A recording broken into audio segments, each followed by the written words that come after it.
Hello everyone. In this video, we'll be learning about one of the most amazing theorems of mathematics, that is the Pythagoras theorem.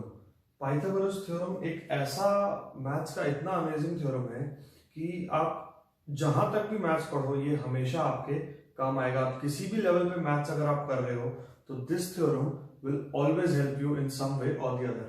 तो normally हम सब जानते हैं कि Pythagoras theorem होता क्या है, right?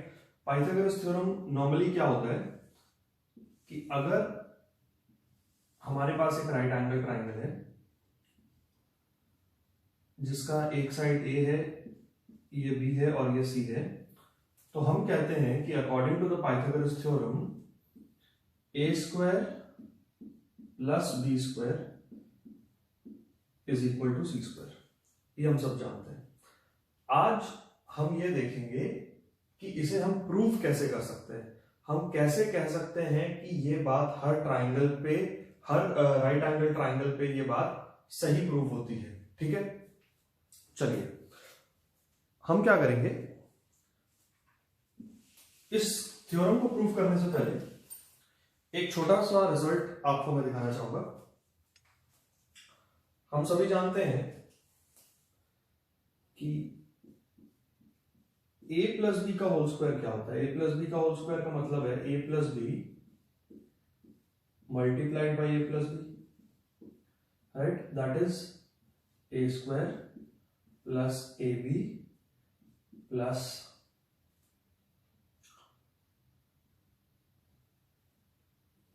A B plus B square, that is a square plus 2ab plus B square. ठीक है, ये एक आइडेंटिटी है जो हम ध्यान में रखेंगे।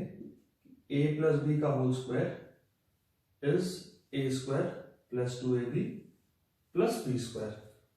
आप में से बहुत सारे स्टूडेंट्स को ये याद भी होगा, ठीक है, इसलिए हमने यहां पर ये लिख भी दिया है कि जिनको अगर नहीं पता वो इस चीज को एक बार ध्यान में रखें। अब हम क्या करते हैं, हम एक लाइन ड्रॉ करते हैं। ठीक है, हमने ये लाइन ड्रॉ कर दी। अब ये लाइन मैंने ऐसे एक अंदाजे से ड्रॉ की है, कोई मेजर नहीं किया हमने। ठीक है, अब इस लाइन पे थोड़ा सा हम एक डिस्टेंस ले लेते हैं, यहां तक हम डिस्टेंस मान लेते हैं। अब इस पॉइंट को हम कहते हैं ए। ठीक है, ये डिस्टेंस जो है हम ए मान लेते हैं। ठीक है, और इस पॉइंट से यहां तक का जो डिस्टेंस है ये हम बी मान लेते हैं। ठीक है, तो हमारा टोटल डिस्टेंस क्या हो जाएगा? टोटल डिस्टेंस होगा a प्लस बी।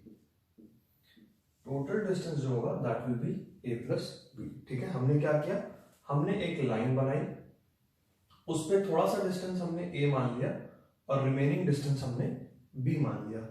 अब हम क्या करेंगे, a प्लस बी के लेंथ की एक स्क्वायर बनाएंगे। ठीक है, तो यहां से हमने एक और लाइन ड्रॉप की और इस लेंथ का हम एक स्क्वायर बनाएंगे।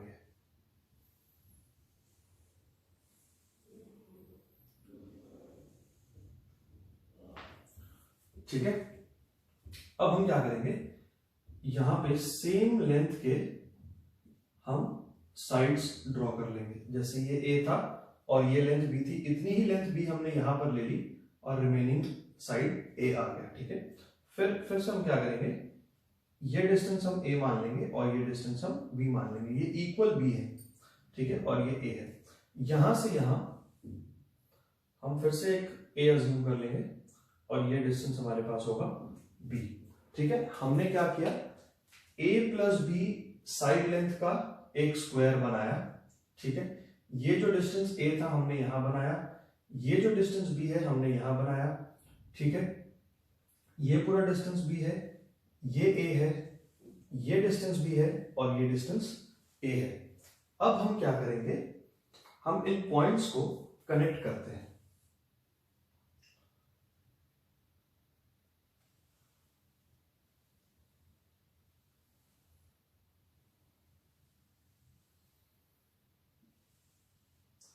ठीक है, ये जो ब्लू कलर की शेप आप देख रहे हो ये एक स्क्वायर है। ठीक है, और इस स्क्वायर के साइड्स को हम मान लेते हैं c।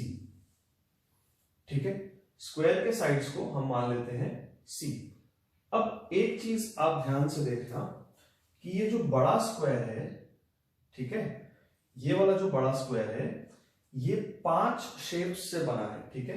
पहला ये ट्रायंगल, दूसरा ये ट्रायंगल, तीसरा ये ट्रायंगल, चौथा ये ट्रायंगल और पांचवा ये स्क्वायर। इन चारों ट्रायंगल्स को और इस वाले स्क्वायर को मिला के ये बड़ा स्क्वायर बना है, राइट। तो जो बड़े स्क्वायर का एरिया होगा, मैं यहां पर लिख देता हूं साथ ही साथ,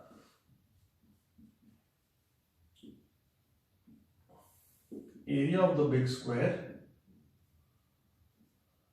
is equal to area of small square plus area of 4 triangles, ठीक है।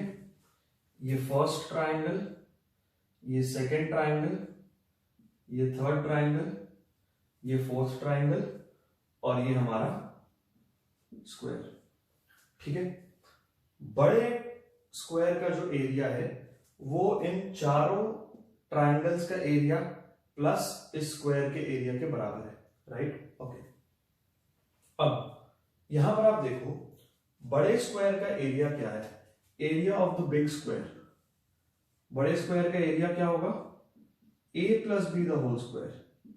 क्यों a plus B the whole square होगा, क्योंकि बड़े स्क्वायर के जो साइड लेंथ है that is equal to a plus B, ठीक है। Now the area of big square is equal to area of the small square. Area of small square क्या है, इसकी साइड अगर c है तो इसका एरिया क्या होगा, c स्क्वायर, बिकॉज हम जानते हैं कि side square is the area of the square. तो साइड लेंथ अगर c है तो छोटे स्क्वायर का एरिया होगा c स्क्वायर। जैसे कि बड़े स्क्वायर में side length a plus B थी तो इसका एरिया हुआ a plus B whole square, ठीक है। अब स्मॉल स्क्वायर के एरिया के साथ हमें इन चारों ट्रायंगल्स का एरिया ऐड करना है। अब आप ये चीज जानते हो क्योंकि ये एक स्क्वायर था तो ये चारों एंगल जो होंगे ये राइट एंगल होंगे, राइट। और ये चारों जो ट्रायंगल्स हैं ये कॉन्ग्रुएंट होंगे। वाई, बिकॉज इनमें एक राइट एंगल है और दो साइड इनके सेम है, A and B and right angle, A and B and right angle, A and B and right angle, ठीक है। तो ये चारों बिल्कुल सेम साइज के स्क्वायर है तो इनका एरिया भी इक्वल होगा। तो इसका राइट एंगल ट्रायंगल का एरिया हम लिख सकते हैं हाफ इनटू, इसका बेस हम ले लें अगर a और हाइट ले लें b, ठीक है। Half into base into height, ये एक ट्रायंगल का एरिया हो गया। इसको हम 4 से मल्टीप्लाई कर दें अगर तो हमारे पास चारों ट्रायंगल्स का एरिया आ जाएगा, ठीक है। अब देखो a plus B whole square expansion क्या होगा, a square plus 2ab plus B square. इसका एक्सपेंशन हम यहां पे लिखते हैं a square plus 2ab plus B square is equal to, ये वाला c स्क्वायर हमने लिख दिया और ये 2 के साथ ये 2 कैंसिल होगा तो यहां पर आएगा प्लस 2ab, क्लियर है। ये 2 के साथ ये 4 कैंसिल हुआ 2 टाइम्स तो यहां पर आया 2ab। अब इस 2ab के साथ ये 2ab कैंसिल होगा, ठीक है। a square plus B square, हमारे पास क्या बचा, a square plus B square is equal to c square. यही वो अमेजिंग प्रूफ है जिसकी हम बात कर रहे थे, ठीक है।